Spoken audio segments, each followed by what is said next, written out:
drives employees, but the leader coaches them. The boss depends on authority, the leader on goodwill. The boss inspires fear, the leader generates enthusiasm. The boss says I, the leader says we. What's wrong with these behaviors?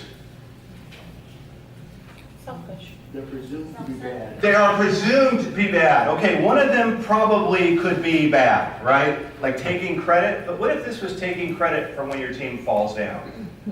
See, we made the assumption that the boss is evil. Why don't we think about it like this? These could be the traits of a bad boss. What is the opposite of a bad boss? A good boss. Why don't we make our goal, let's develop a program to create good bosses. In fact, why don't we create a program to make great bosses? That's the goal. That's what I want to share with you. Are you still with me? All right, then let's get into the book. Let's get into the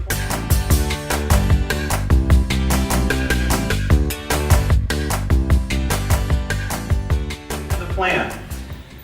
All right, there's no fill-ins, but this is what I want you to write in there, all right? So here's the deal. The first step, if you're going to put together a program that is going to succeed, is to define the expectations. When we put this program together, when I do a budget requirement for my program, the first thing I got to do is figure out the expectations.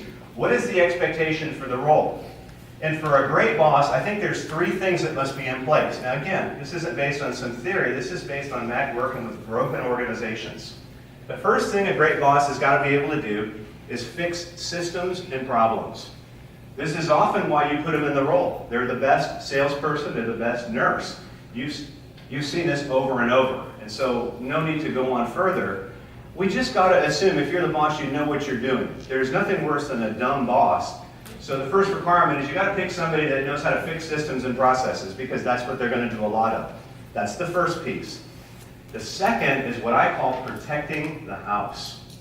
The boss is the first line of defense for any legal or safety threat to your organization. They are what stands between the organization and real issues.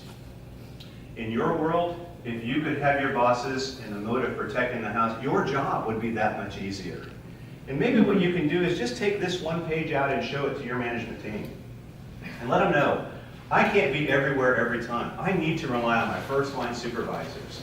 And what that also helps you do is to frame that really boring HR compliance training you got to have everybody sit through all the time, especially those of you do it online and you advance the screens. Let that boss know, listen, the fact that you signed in and you just advanced those screens while you were playing on your games or on the phone, if anything comes down, you are accountable. You're liable for it. You're the first line. Scare them into believing this. If you can't do it, I will scare them. Because they should be scared of this. Scared enough to pay attention. Job number 2 is protect the house. The third is to develop employees. And in my experience, this is the one where most bosses say, I don't know how to do it, I don't want to do it, it's too hard, or here's the other one, I don't have the time to do it. But if you think about it, you promoted them to that role because you needed them to develop other salespeople, other qualified nursing staff. If they don't do this, frankly, they're laying down on the most important part of the job. And because this is such a big deal, I think we're going to focus the rest of our time on how to do this part of it. How to train bosses to be able to develop employees. The other part I think you'll be able to take care of. So step number 1 is define the expectations. At the end of the program, you've got to be able to do these 3 things even better. That's the first.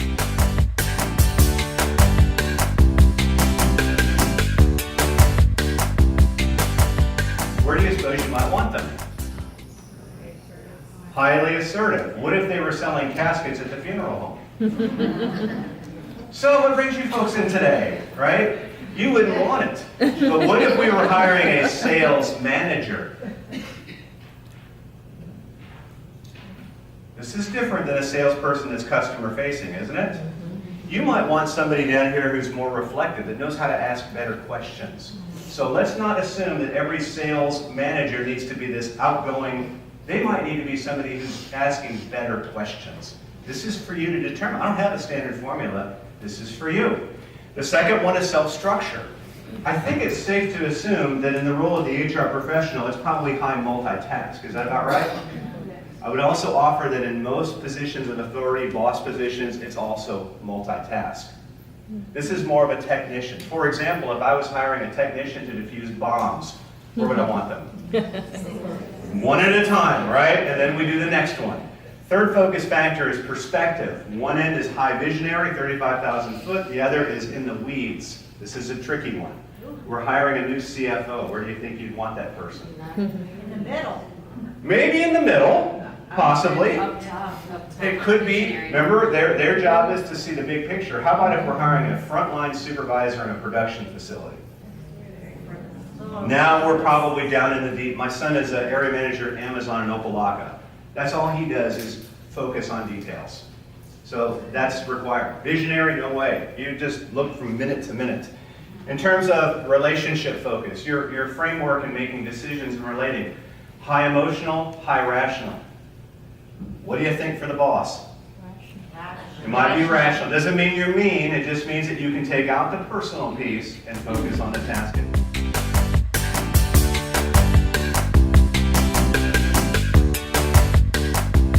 All right, now, I do want to bring leadership in there because I know some of you are saying, I don't like that guy because he doesn't like leaders. I do.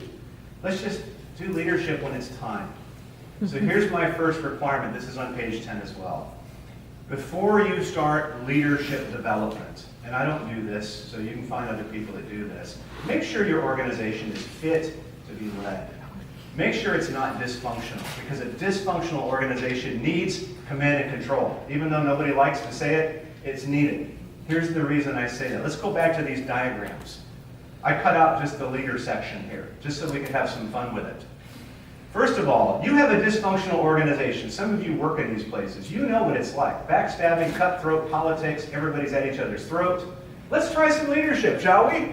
Let's coach them. Let's play with goodwill. Let's generate enthusiasm. They're going to steamroll you. Here's another one here. Dysfunctional organization. There's the leader. What do you suppose these three characters are doing? Laying on the butt. They're just hanging back. Maybe they're getting ready to kick him in the rear end. And this one here, okay, this is reverse. Okay, so here's the deal. This is the leader right here. That's the employee. And trust me, that's not water raining down on his head. All right? So I'm just telling you from experience, don't mess with leadership if your organization is in chaos. Let's fix that.